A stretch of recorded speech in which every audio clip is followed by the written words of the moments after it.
2020년 9월 27일 주일 2부 예배를 성부와 성자와 성령의 이름으로 시작하겠습니다.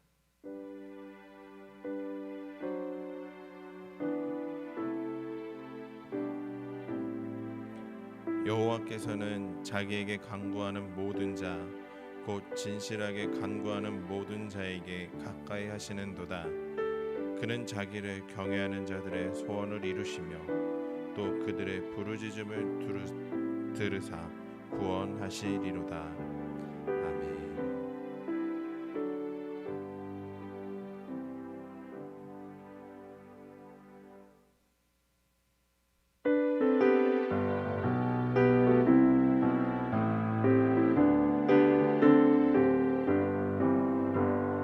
슬픈 마음 있는 사람 예수 이름 믿으며 영원토록 변함없는 기쁜 마음 얻으리. 예수의 이름은 세상의 소망이요 예수의 이름은 천국의 기쁨일세. 거룩하신 주의 이름 너의 방패 삼으라. 환난 시험 당할 때에 주께 기도드려라. 예수의 이름은 세상의 소망이요 예수의 이름은 천국의 기쁨일세. 존귀하신 주의 이름 우리 기쁨 되도다. 주의 품에 안길 때에 기뻐 찬송 부르리. 예수의 이름은 세상의 소망이요 예수의 이름은 천국의 기쁨일세. 우리가 이렇게 나간 후에 보좌 앞에 나가 왕의 왕께 경배하며 면류관을 드리리. 예수의 이름은 세상의 소망이요 예수의 이름은 천국의 기쁨일세. 기도하겠습니다. 사랑과 은혜가 풍성하신 하나님, 감사와 찬송과 영광을 올려드립니다. 풍성한 오곡백과가 무르익는 결실의 계절에 저희들을 예배의 자리로 불러주시고 영적인 결실도 맺게 하여 주시니 감사합니다. 그러나 저희의 한 주간을 되돌아보며 회개합니다. 기도하며 하나님을 의지해야 할 순간에는 당황하며 걱정했습니다. 하나님께 감사해야 할 때는 교만하며 자랑했습니다. 배역한 행동으로 하나님의 영광을 가렸습니다. 성도로서 구별된 모습을 보이지 못한 저희의 모든 허물을 용서하여 주옵소서. 거룩한 주일 예배의 시간에 우리의 감사와 찬양이 하나님 앞에 상달되기를 원합니다. 주님의 빛난 얼굴을 우리에게 비추어 주셔서 우리 심령의 아름다운 성령의 열매들이 맺히게 하옵소서. 예배하는 우리의 중심에 걱정과 근심과 흑암은 다 물러가게 하옵소서. 오직 기쁨과 은혜와 사랑이 더욱 풍성하게 하옵소서. 하나님의 넘치는 은혜와 사랑으로 민족 구유의 명절인 추석을 감사함으로 보낼 수 있게 하옵소서. 예수님의 이름으로 기도드렸습니다. 아멘.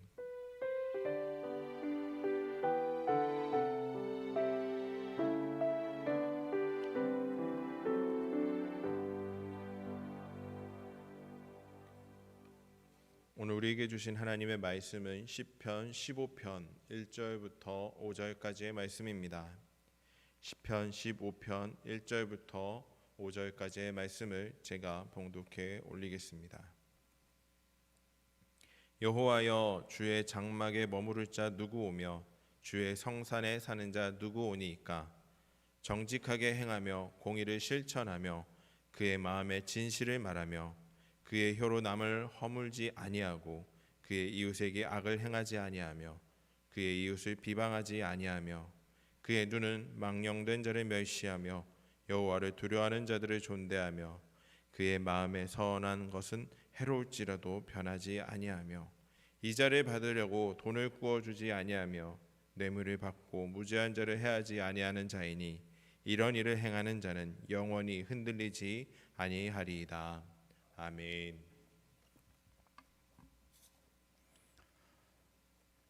오늘도 우리 가자교회 성도들은 온라인 예배로 아마 가정에서 또 삶의 자리에서 드릴 것인데 이 예배를 하나님이 받으시는 것을 저는 믿습니다. 그리고 명절 이제 주간입니다. 또 명절에는 순서지 만들어서 보내드렸으니까 명절에도 예배하시면서 코로나로 인하여서 가족들은 만나기가 아마 어려울 것 같습니다. 그렇지만은 하나님과 대면하여 예배 드리시면서 은혜로운 그런 한 주간을 보낼 수 있기를 바라겠습니다. 오늘은 시편 15편을 가지고 성산에 설 자가 누구인가 이런 제목으로 은혜를 나누도록 하겠습니다. 다윗은 블레셋과의 싸움, 특별히 그 장수였던 골리앗과의 싸움에서 이긴 후에 그의 인기가 많이 올라갔습니다. 그리고 그가 왕이 된 후에 제일 먼저 한 것은 하나님의 법궤, 언약궤가 여기저기 굴러다녔는데 잃어버렸었죠. 그런데 그가 다윗성에 가장 먼저 가져온 것은 하나님의 언약궤였습니다. 다윗에게는 이런 외부와의 전쟁에서 사람들에게 인기를 얻었을지 모르지만은 그는 하나님 앞에서 얼마만큼 예배와의 싸움이 컸던지 그 시편에서 그의 예배와의 싸움에 대한 흔적들을 많이 남겨놓고 있었는데 이렇게 온전한 예배자로 살아갔던 그 다윗이 하루는 성전에 올라갔는데 예배하다가 커다란 궁금증 하나가 생겨난 것입니다. 이 일을 바로 시로다 옮겨다 놓은 것입니다. 다윗은 성전에 들어가면서 어떤 사람이 초대받았을까? 그것이 궁금했던 것입니다. 주님, 누가 주님의 장막에서 살 수 있겠습니까? 누가 주님의 거룩한 산에 머물 수 있겠습니까? 세번역 성경에서 해석해 놓은 하나님의 성산에 설 수 있는 자격자들이 11가지로 정리되어서 있습니다. 깨끗한 삶을 사는 사람, 정의를 실천하는 사람, 마음으로 진실을 말하는 사람, 남의 허물을 들추지 않는 사람, 남에게 해를 끼치지 않는 사람, 이웃을 모욕하지 않는 사람, 하나님을 업신여기는 자를 경멸하는 사람, 주님을 두려워하는 사람을 존경할 줄 아는 사람, 맹세한 것은 해가 될지라도 지킬 줄 아는 사람, 이자를 받아서 자기의 어떤 폭리를 취하는 사람, 이런 사람은 안 된다는 거죠. 무죄한 사람을 해칠세라 뇌물을 받지 않는 사람, 이런 사람들이 하나님의 성산에 설 수 있다. 우리나라에서 빈번히 일어나죠. 아마 계속해서 일어나고 있는 일들 중에 하나가 장관이 되어질 때 반드시 청문회를 해야 됩니다. 장관이 그렇게 어려운 거죠. 성전에 들어갈 수 있는 자, 거룩한 산에 들어갈 수 있는 자의 조건이 오늘 성경 11가지 조건을 보면 마치 청문회 수준입니다. 이거 다 지켜야 되는데 청문회는 그 사람이 여러 가지 관계 속에서 어떻게 살아왔느냐 그걸 조목조목 물어보지 않습니까? 오늘 성경도 마찬가지입니다. 자기 자신과의 관계는 어땠느냐, 이웃과의 관계는 어땠느냐, 신용 관계는 어땠느냐, 돈 관계는 어땠느냐, 이렇게 크게 4가지로 성경에 쓰여 있습니다만 청문회가 그렇게 진행이 되어져요. 첫 번째가 자기 자신과의 관계입니다. 깨끗하게 살고 옳은 일을 행하며 마음으로부터 진실만을 말하고, 여기에서 이 깨끗하다라고 하는 히브리어 탐임인데 이것은 온전한 결함이 없는 그런 뜻이에요. 즉 살면서 스크래치 낸 거 없냐 그 얘기입니다. 자기가 받은 이 상처는 자기가 만들어 놓은 거라는 거예요. 스크래치가 없느냐. 그래서 두 번째로는 이웃과의 관계입니다. 입으로 다른 사람을 모함하지 않는 사람입니다. 이웃에게 해를 끼치지 않고 이웃을 모욕하지 않는 사람입니다. 여기 이 모함하다, 이 라갈이라고 하는 단어는 비방하다 이런 뜻이에요. 가데스바나에서 그 사건도 일어납니다만 이날 이후로 이 히브리 민족, 특별히 유대인들은 비방을 하는 자는 하나님 존재를 부인하는 자다 이렇게 생각할 정도로 이 비방에 대한 것을 금지하고 있습니다. 세 번째가 뭐죠? 믿음, 신용의 문제입니다. 악한 자들을 경멸하되 여호와를 두려워하는 이들을 높이는 사람입니다. 손해가 나더라도 맹세를 지키는 사람입니다. 두려움을 나타내는 히브리어 야라예요. 무엇에 대해서 경외심을 나타내다, 즉 예배의 자를 얘기하는 것이죠. 천국 청문회에서 들어갈 수 있는 사람들은 어떤 사람들이에요? 예배할 뿐만 아니고 예배하는 사람들을 존대하는 자라 이렇게 얘기하고 있어요. 그리고 그가 어떠한 약속이나 어떠한 계약 이런 것들 때문에 혹 깨어져서 자기 자신에게 해로움이 옳다 할지라도 그 서원을 지킬 수 있는 사람, 그 사람이 천국 청문회장 앞에서 들어갈 수 있다라고 하는 것이죠. 마지막으로 돈과의 관계를 얘기하고 있습니다. 많은 이자를 받고 돈을 구워주거나 죄 없는 사람을 뇌물을 받고 억울하게 하는 사람이 아닙니다. 이렇게 사는 사람은 영원히 흔들리지 않을 것입니다. 여기 네세크라고 하는 히브리어 이자를 뜻하는 단어는 이 고리대금업자 이런 뜻이 아닙니다. 당시의 히브리 사람들은 자기 동족, 특별히 아주 가난한 사람들에게는 절대 이자 받으면 안 돼요. 형제에게 이자를 물리는 것은 아주 좋지 않게 여겼습니다. 그럴 뿐만 아니라 어떤 사람들에게 해를 끼치기 위해서 뇌물을 받는 것은 안 돼요. 그래서 출애굽기나 신명기에 보면 뇌물을 받는 것은 하나님이 금지했습니다. 다윗은 여호와의 산에 설 수 있는 자의 자격에 대해서 시편 24편에서 다시 한번 그의 시에 올려놓고 있습니다. 누가 여호와의 산에 오르겠습니까? 누가 그 거룩한 곳에 서겠습니까? 이 시를 보면은 이 15편에서는 11가지로 조목조목 구체적으로 천국 청문 앞에 선 하나님의 백성들의 모습을 그려놨는데 이 24편에서는 간략하게 셋으로 정리해 놓고 있습니다.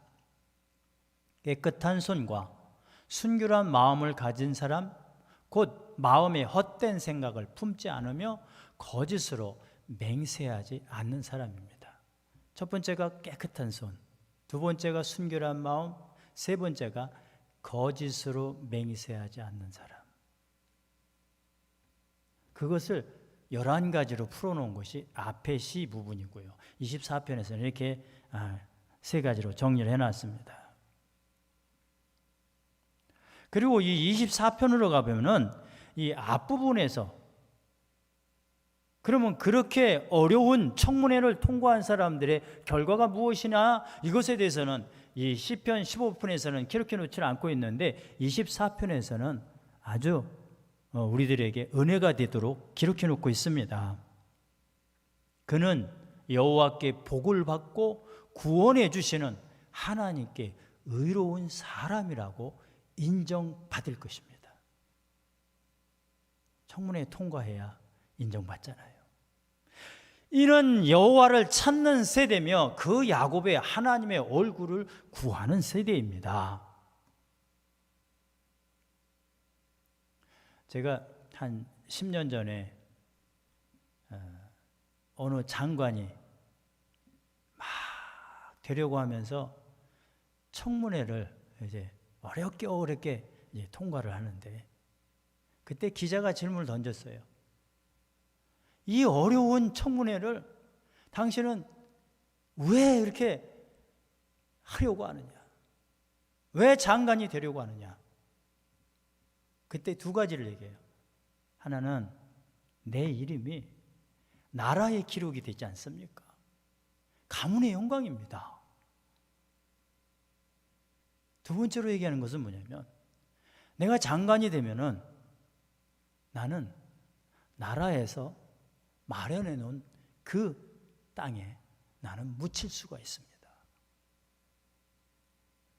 중요한 말 같지 않습니까? 중요한 말이잖아요.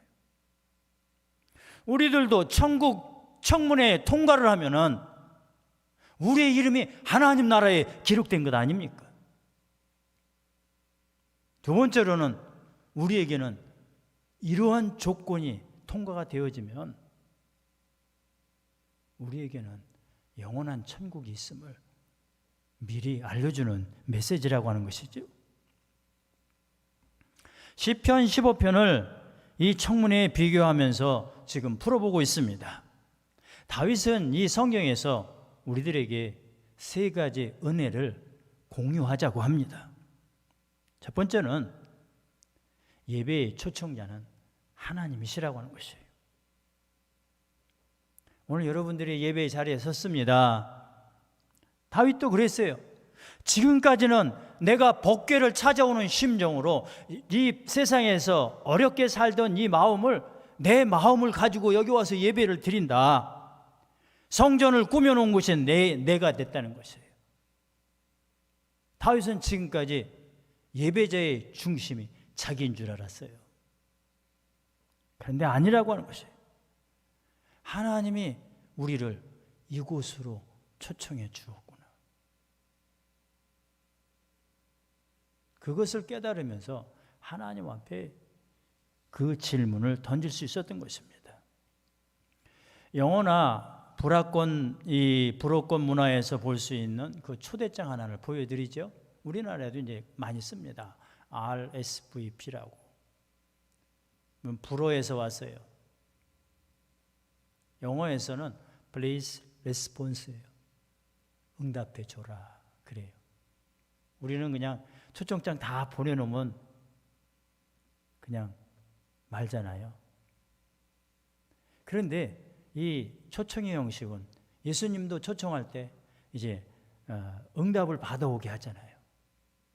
그 초청장은 오면은 내가 yes, no를 할 수 있어야 되는데 오늘 성경은 그것이에요. 하나님은 지금 누구나 우리를 지금 예배의 자리로 초청했는데 여러분들이 지금 예배의 자리에 앉아 있는 것처럼 날마다 하나님이 부르시는 음성 앞에는 yes, 예라고 대답하라고 하는 것입니다. 두 번째로 생각해 봐야 될 것이 있습니다. 예배자로 올 때 블랙리스트가 없어야 된다는 거예요. 이게 지금 어려운 문제입니다. 우리 지금 예배에 나올 때 뭐가 걸림돌이 돼요? 지금 다윗이 얘기하고 있는 11가지가 얼마나 걸림돌이 됩니까? 돈 문제가 조금 좀 안 좋으면 나 오늘 하나님 앞에 부끄러워서 못 나겠어. 그리고 그 초청장에 대해서 거부를 하지 않습니까? 내가 또 너무 험하게 살았어. 말을 막 하고 상처를 많이 줬어. 그러면 또 남을 이렇게 허물을 줬는데 나 오늘 하나님 앞에 부끄러워서 못 나겠어. 다 핑계를 만듭니다.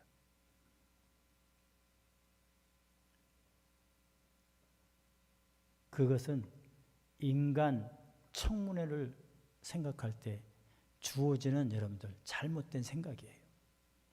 천국 청문회는 그렇지 않습니다. 이런 조건자들이 다 있어야 되지만 하나님께서 먼저 초청한다고 하는 이야기는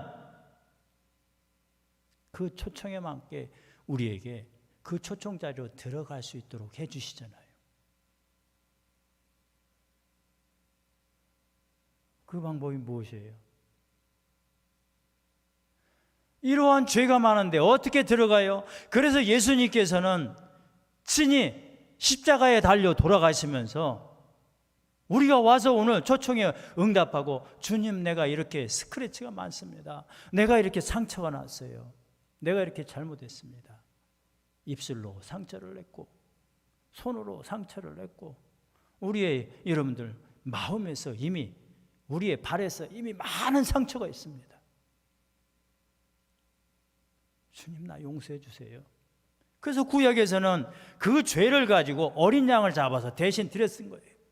그래서 하나님은 초청장에 응답하고 와서 우리가 예수 그리스도의 그 십자가를 믿는 그 모든 사람들에게는 오늘도 초청의 자리에 앉아서 예배할 수 있도록 천국 청문회를 통과할 수 있도록 도와주시는 것 아닙니까?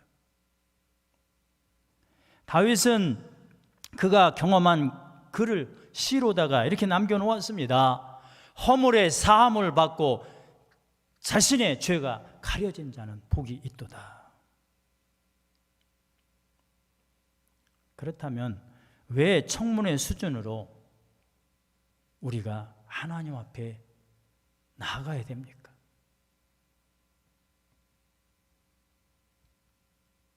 결론적인 부분입니다만 단순한 종교인으로 살지 말라고 하는 경고입니다.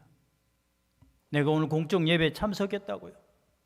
하나님 앞에 서 있는 자라고 그것으로 천국 청문회를 통과했다고 하면 안 된다는 것입니다. 예배자는 오늘 예배자로서 끝나는 것이 아니고 예배자는 삶으로 연결해야 된다고 하는 것이에요. 그래서 이웃과의 관계, 돈과의 관계 분명히 해야 된다고 하는 것입니다. 그래서 삶 자체가 하나님 앞에 여호와의 산에 올라갈 수 있을 만한 거룩한 삶이 우리의 예배가 되어야 된다고 하는 것입니다.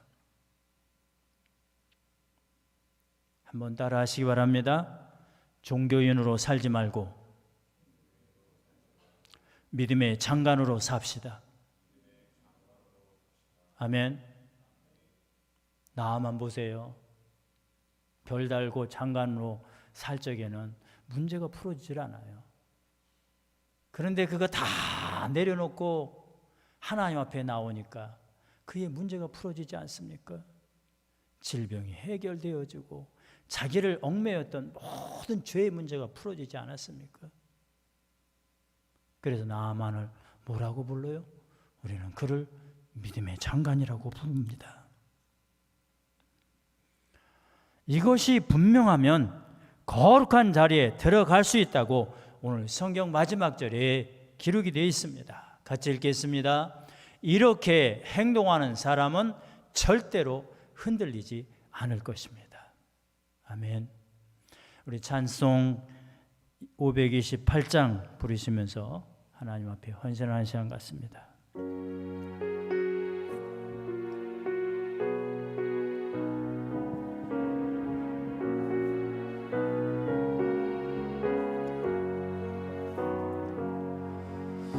예수가 우리를 부르는 소리 금성 부드러워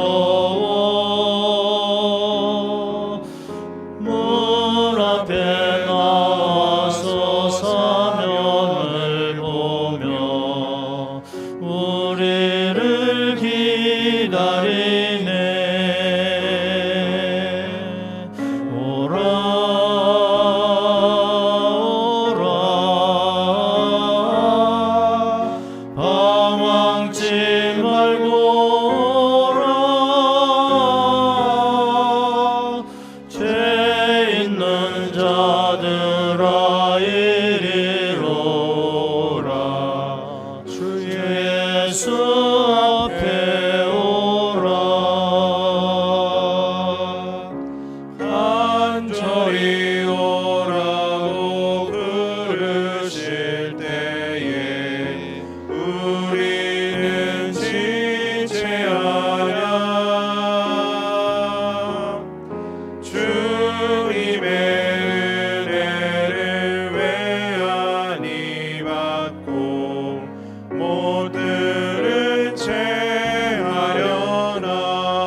세상을 떠나게 될 때 영접해 주시겠네. 오라 오라 방황치 말고 오라. 죄 있는 자들아 이리 오라. 주 예수 앞에 오라.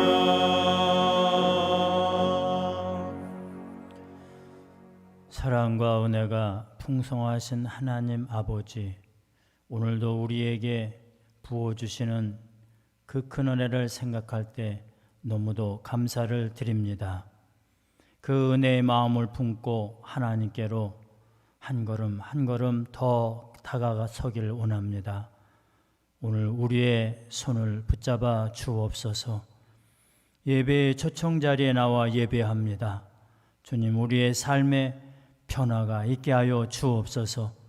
그래서 천국 청문회 앞에 하나님 우리가 당당히 들어갈 수 있는 은혜, 그 은혜를 다시 한번 허락하여 주옵소서. 흠이 많고 연약합니다. 주님, 그래서 십자가를 붙들고 다시 한번 하나님 앞에 우리의 손을 들여서 이 예물들을 하나님 드립니다. 하나님 허병하여 주시고 어린 양을 드렸던 구약의 백성들처럼 오늘도 우리의 예배를 받아주시고 이 예물을 받아 주옵소서. 10의 1조를 구별하여 드립니다. 감사 예물로 일천번제로 소원의 예물을 드립니다. 소원을 담아서 하나님 앞에 기도 제목을 쓰고 이 예물을 드립니다. 주님, 이 예물을 기억하여 주시고 우리의 삶 가운데 주의 은혜만이 나타나게 하여 주옵소서. 오늘도 예배에 나오지 못하고 또 누워서 예배하는 아픈 영혼도 있습니다. 주님, 그들의 예배를 받아주시고 속히 일어나는 은혜를 허락하여 주옵소서. 명절에 온 가족들이 기쁨으로 맞는 은혜가 있게 도와주시고 이번 명절에는 서로 즐거움만을 전할 수 있는 귀한 성도들의 가정이 되게 하여 주옵소서. 우리의 삶을 지켜주셨음을 감사하며 예수 그리스도의 이름으로 축복하고 기도하옵나이다. 아멘.